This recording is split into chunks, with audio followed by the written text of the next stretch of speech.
Hey, it's me again, Miss Gloria with Unprecedented Crimes for Boomers with Miss Gloria. So, I used to be a truck driver. I was actually an over-the-road truck driver.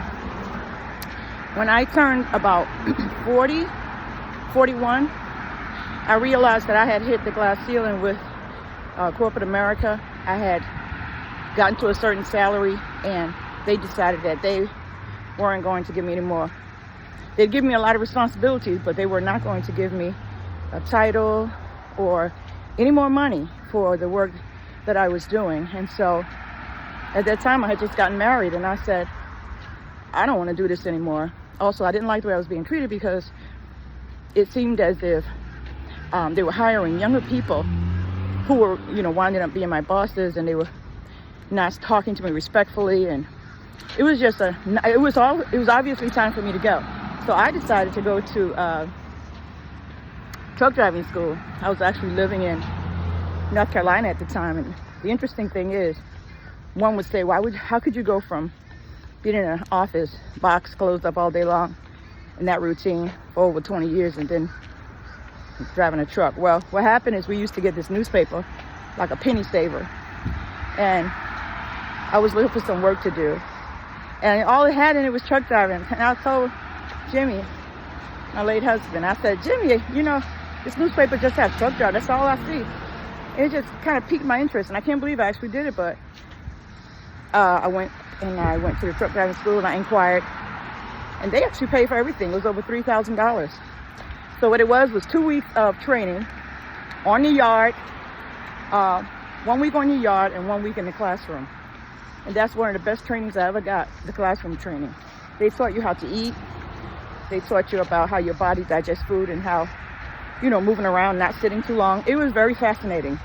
And I got to not be in a skirt and pantyhose, and, I had a big shirt on and sweatpants, and it was mostly guys. I hung around guys, and it's like, it was interesting. It was like it was another part of myself that I didn't even know that was me. And it was just the best decision that I made. It was very fearful because I'm not a type of female that knows a lot about cars, trucks. I've never been that. I was married 20-something years prior to that, and then my then husband was the one that did all that because I chose not to learn, and I chose not to do it. He was there. I was doing other things, so we were like a balance. But when I got in truck driving school, you had to know, they taught about the bottom of the truck, under the belly of the truck, what could go wrong. You had to learn about the motor, the transmission, the alternators.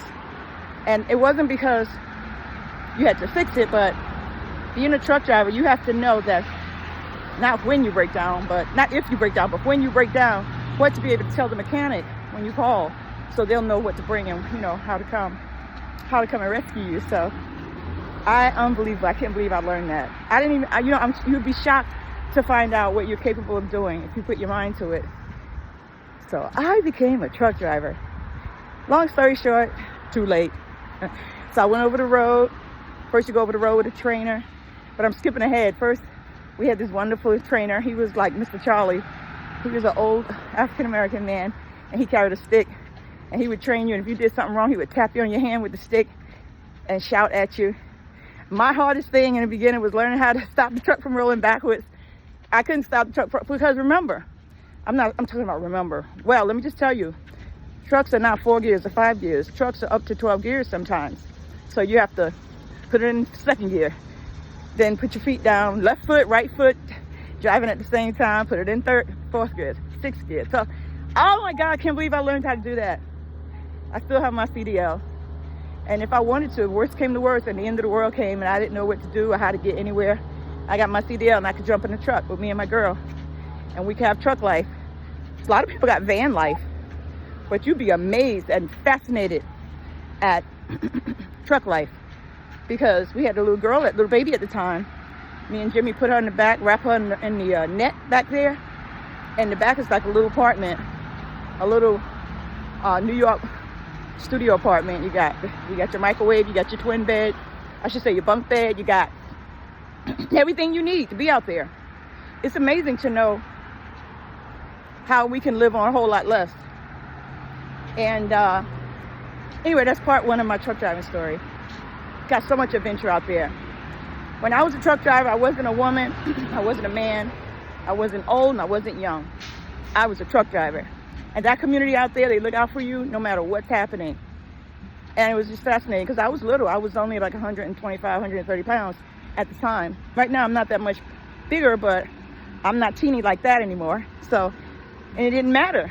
Everything is like aerodynamic, whereby you can push it with your hands and it'll automatically, they made it so that anybody could move things around that needed to be moved around. So anyway, that's part one of my story, that I was a truck driver. I hope you tune back in on my next video about me being a truck driver, and I tell you about some adventures that we had. Eventually, me and Jimmy got to go over the road together, and some of the things that we ran into, some of the things that happened. This is Miss Gloria with Unprecedented Times for Boomers.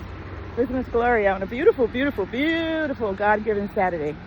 What a beautiful day to be above the ground. You have a fantastic afternoon, evening, date night. Go Boomers, go!